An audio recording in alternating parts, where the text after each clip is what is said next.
എല്ലാവർക്കും നമസ്കാരം. Good morning to all of you. ഇന്ന് ഞാൻ ചില പരീക്ഷണങ്ങൾ നിങ്ങൾക്ക് നേരിട്ട് കാണിച്ചു തരാൻ പോവുകയാണ്. Today I am doing some experiments for you. See, I have two liquids here. One is water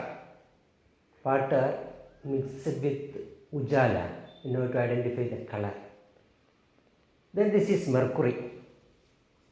ഇത് അല്പം ഉജാല കലർത്തിയ വെള്ളമാണ്. ആ കളർ തിരിച്ചറിയാൻ വേണ്ടിയാണ് ഞാനിവിടെ വെള്ളത്തിൽ ഉജാല കലർത്തിയത്. ഇത് മെർക്കുറി അഥവാ രസമാണ്. ഞാനിതിലേക്ക് രണ്ട് ഇടുങ്ങിയ ട്യൂബുകൾ മുക്കാൻ പോവുകയാണ്. ഞാനൊന്ന് ജസ്റ്റ് മുക്കി കാണിക്കാം. അതിനുശേഷം നിങ്ങളെ ഇതിൻ്റെ അടുത്തോട്ട് വന്ന് കാണാൻ അനുവദിക്കാം. ഇതിൽ ഇടുങ്ങിയ കുഴൽ, ഏറ്റവും ഇടുങ്ങിയ കുഴലെന്ന് പറഞ്ഞാൽ ഇതാണ്. ഇത് നമ്മൾ കേശിക കുഴലെന്ന് പറയും. It is called capillary tube. ഇത് അത്രത്തോളം ഇടുങ്ങിയതല്ല.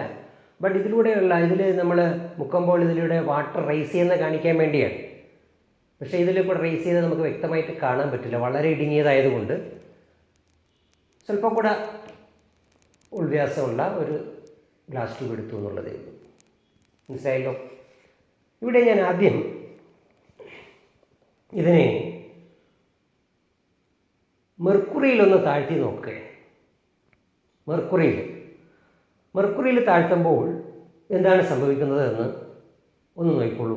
ഞാനിതിനിതാ മെർക്കുറിയിലേക്ക് ഒന്ന് താഴ്ത്താൻ പോവുകയാണ്. നിങ്ങൾ ഇതിൻ്റെ അടുക്കോട്ട് വന്ന് നോക്കണം, എന്നാലേ വ്യക്തമായിട്ട് കാണാൻ പറ്റും.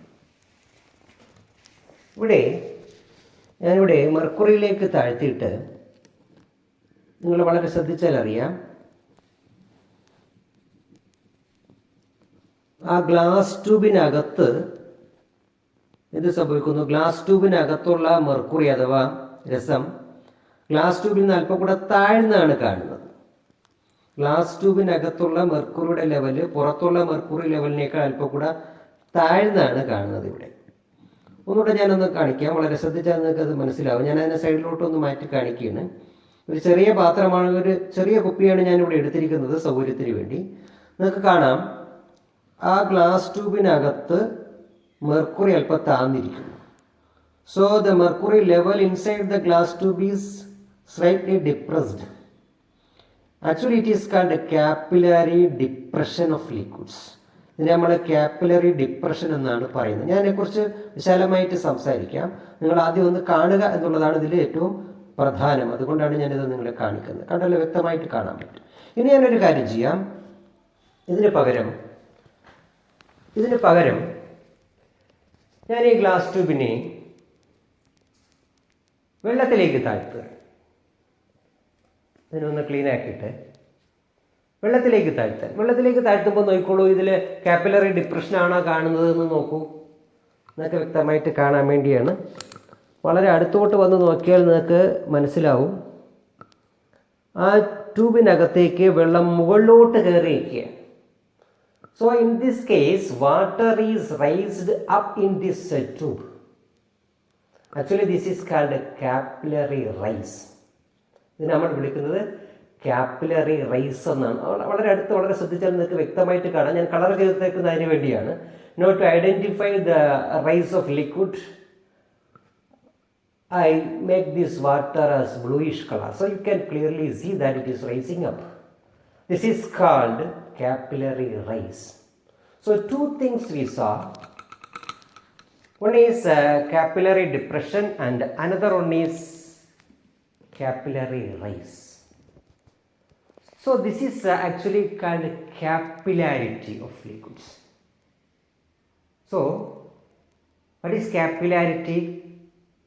The capacity of liquids to rise or depressed in narrow tubes or narrow holes is called capillarity.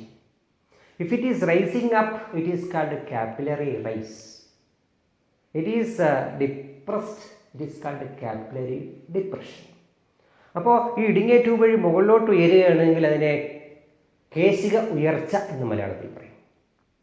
ഇടുങ്ങിയ ട്യൂബിൽ അത് താഴ്ന്നാണ് കാണുന്നതെങ്കിൽ അതിനെ നമ്മൾ പറയും കേശിക താഴ്ച എന്ന് പറയും. ഈ പ്രതിഭാസത്തെ നമ്മൾ വിളിക്കുന്ന പേരാണ്, ദ്രാവകങ്ങളുടെ പ്രത്യേകതയെ പറയുന്ന പേരാണ് കേശികത്വം അഥവാ ക്യാപ്പിലാരിറ്റി എന്ന് പറയും. ഇനി ഇതുമായിട്ട് ബന്ധപ്പെടുത്തി 1-2 കാര്യങ്ങളൂടെ ഞാൻ പറയാം. നോക്കൂ, ഞാനിവിടെ ഒരു ചോക്ക് വിളക്കുണ്ടാക്കിയിട്ടുണ്ട്. ചോക്ക് സാധാരണ നമ്മൾ ബോർഡിൽ എഴുതുന്ന ചോക്കാണ്.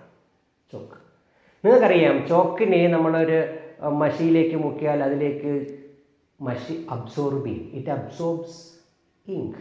വാട്ടറിൽ മുക്കിയാൽ it absorbs water. Why? This chalk consist of large number of tiny holes.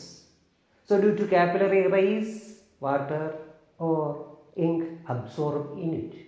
Chalk നിർമ്മിച്ചിരിക്കുന്ന നമുക്കറിയാം അതിൽ സരന്ത്രകമാണ്, ആയിരക്കണക്കിന് സുഷിരങ്ങളുണ്ട്. അതിലേക്ക് കേശിക ഉയർച്ച മുഖേന ജലമോ മണ്ണെണ്ണയൊക്കെ റൈസ് ചെയ്യും. അപ്പോൾ ഇതിൽ എങ്ങനെയാണ് നോക്കൂ, ഇതിലേക്ക് മണ്ണെണ്ണ റൈസ് ചെയ്ത് മുകളിലോട്ട് വന്നിരിക്കുക. ഇതേ പ്രിൻസിപ്പിൾ തന്നെ യൂസ് ചെയ്തുകൊണ്ടാണ് towels, blotting paper, all those things we know, it absorbs water. Sponge consists of large number of tiny holes inside, so it absorbs water. Sponge. അപ്പോൾ സ്പോഞ്ചിലും അതുപോലെ തന്നെ ബ്ലോട്ടിംഗ് പേപ്പറിൽ, ടവലിൽ ഒക്കെ ആയിരക്കണക്കിന് സുഷിരങ്ങളുണ്ട്, ഇടുങ്ങിയ കുഴലുകൾ ഉണ്ട്. കേശിക ഉയർച്ച മുഖേന അതിലേക്ക് ജലം ആഗിരണം ചെയ്യപ്പെടും, ദ്രാവകങ്ങൾ ആഗിരണം ചെയ്യപ്പെടും. അതേ തത്വം തന്നെയാണ് ഇവിടെ. ഞാൻ മണ്ണെണ്ണയിലേക്ക് മുക്കി വെച്ചിരിക്കുന്ന ഈ ചോക്കിലേക്ക് മണ്ണെണ്ണ അബ്സോർബ് ചെയ്ത് മുകളിലോട്ട് ഉയർന്നു വരും. ഞാൻ നോക്കിക്കോളൂ, ഈ മണ്ണെണ്ണയെ ഞാനൊന്ന് ഈ ചോക്ക് വിളക്കിനെ ഒന്ന് കത്തിക്കാൻ പോവുകയാണ്. I am lighting this chalk lamp. You can see it is lighting. നോക്കൂ, ഒന്ന് വളരെ ശ്രദ്ധിച്ചാൽ നിങ്ങൾക്ക് കാണാം, ഇത് കത്തുന്നത് കാണാം. ഒരു തിരിക്ക് പകരം ഇത് കത്തും.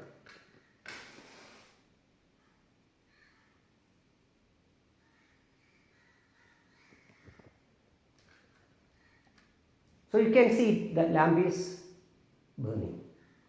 Okay, it is due to the raising up of kerosene through this choke. Okay. ഇനി ഒരു 2 കാര്യങ്ങളൂടെ പറഞ്ഞിട്ട് ഞാനിത് അവസാനിപ്പിക്കാം. നിങ്ങൾക്ക് എല്ലാവർക്കും അറിയാം, ജലോപരിതലത്തിൽ പ്രാണികൾ ഇങ്ങനെ നടന്നു പോകുന്നത് നിങ്ങൾ കണ്ടിട്ടുണ്ട്. നിങ്ങൾ സ്വയം ചെയ്ത് നോക്കേണ്ട മറ്റൊരു എക്സ്പെരിമെൻറ്റ് ഞാൻ പറയാം. ഒരു ഗ്ലാസ്സിൽ വെള്ളം എടുത്തിട്ട് അതിലൊരു ബ്ലേഡിനെ പതുക്കെ വയ്ക്കുക. അതിലത് ഇങ്ങനെ തങ്ങി നിൽക്കും, താന്നു പോവില്ല. കാരണം അതിൻ്റെ സർഫസ് ഒരു മെംബ്രെയിൻ കണക്ക് ആക്ട് ചെയ്യും. It is called surface tension due to the intermolecular attraction of the molecules inside the surface of water. ഇതുപോലെ തന്നെ ഏത് ലിക്വിഡ് എടുത്താലും അതിൻ്റെ ഉപരിതലത്തിൽ ഒരു സർഫസ് ടെൻഷൻ അനുഭവപ്പെടും. It is due to the attractive force between the molecules. ഇവിടെ നിങ്ങൾക്കറിയാം, മഴത്തുള്ളി, റെയിൻ വാട്ടർ ഡ്രോപ്പ് വീഴുമ്പോൾ അത് ഗോളാകൃതിയിലാണ്, തുള്ളിയായിട്ടാണ് വീഴുന്നത്. ഇത് മെർക്കുറിയാണ്. മെർക്കുറി ഞാൻ ഒരു സ്ഥലത്തേക്ക് ഇട്ടാൽ അത് ഡ്രോപ്പായിട്ട് ഗോളാകൃതിയായിട്ട് മാറും. ഈ ചോക്കായിട്ടിരിക്കുന്നതിന് കാരണം ചോക്ക് മോളിക്യൂൾസ് തമ്മിലുള്ള ഇന്റർമോളിക്കുലർ അട്രാക്ഷൻ. വെള്ളം ഒരുമിച്ചിരിക്കുന്നതിന് കാരണം അതിനകത്തുള്ള മോളിക്യൂൾസ് തമ്മിലുള്ള അട്രാക്ഷൻ. അപ്പോൾ സെയിം മോളിക്യൂൾസ് തമ്മിലുള്ള അട്രാക്ഷനെ നമ്മൾ വിളിക്കുന്ന പേരാണ് കൊഹീസീവ് ഫോഴ്സ്, കൊഹീഷൻ ബലം. Attractive force of same type of molecules. Same type മോളിക്യൂൾസിൻ്റെ അട്രാക്റ്റീവ് ഫോഴ്സിനെ നമ്മൾ പറയുന്ന പേരാണ് cohesive force. It is called cohesive force. അതേസമയം നമ്മൾ അല്പം വെള്ളം കുടയുന്നു. ഇതിലേക്ക് തന്നെ ഈ ട്യൂബിലേക്ക് ഞാൻ മുക്കിയത് ഇതിൽ തന്നെ ജലം പറ്റി പിടിച്ചിരിക്കും. നമ്മൾ ബോർഡിൽ ചോക്കിട്ട് എഴുതിയാൽ ചോക്ക് പൊടി അതിൽ പറ്റിയിരിക്കും. അതാണ് അക്ഷരങ്ങൾ തെളിയുന്നത്. It is due to the attractive force between different types of molecules. ഇപ്പോൾ ചോക്കിൽ എഴുതുമ്പോൾ ചോക്ക് മോളിക്യൂൾസും ബോർഡിൻ്റെ മോളിക്യൂൾസും തമ്മിലുള്ള അട്രാക്ഷൻ കൊണ്ട് ചോക്ക് അതിൽ പറ്റി പിടിച്ചിരിക്കുക. അങ്ങനെ നമുക്ക് അക്ഷരങ്ങൾ എഴുതാം. പേനിട്ട് എഴുതുമ്പോഴും അങ്ങനെ തന്നെയാണ്. നോക്കൂ, നോട്ട് എണ്ണുമ്പോൾ നമ്മൾ വെള്ളം നനച്ചെണ്ണുന്ന കണ്ടിട്ടുണ്ടല്ലോ. എന്തിനാ? വെള്ളം നോട്ടും തമ്മിൽ സ്പർശിക്കുമ്പോൾ ഉണ്ടാകുന്ന അട്രാക്റ്റീവ് ഫോഴ്സ് കൊണ്ട് നമുക്ക് നോട്ടിനെ ഈസി ആയിട്ട് എണ്ണാൻ പറ്റും. So they are called adhesive force, adhesion ബലം. വ്യത്യസ്ത ഇനം തന്മാത്രകൾ തമ്മിലുള്ള ആകർഷണ ബലമാണ് അഡ്ഹീഷൻ ബലം. ഒരേ ഇനം തന്മാത്രകൾ തമ്മിലുള്ള ആകർഷണ ബലമാണ് കൊഹീഷൻ ബലം. So cohesive force is the force of attraction between same type of molecules. Example, water droplets are forming in spherical shape. Mercury liquid forms in drops are forming in spherical shape due to the intermolecular attraction between them, that is called cohesive force. Then what is adhesive force? When we are spraying water to a wall, it sticks there due to the attractive force between wall and water. It is called adhesive force. When we are writing with chalk on a board, chalk is sticking on the board. It is due to the attractive force between chalk molecule and board molecule. It is called adhesive force. So we discussed about a lot of things. One is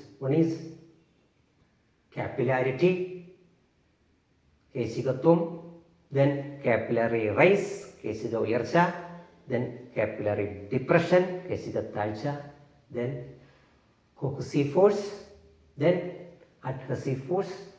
Then one more thing we saw, it is chalk clamp. You can prepare chalk clamp in your home, okay?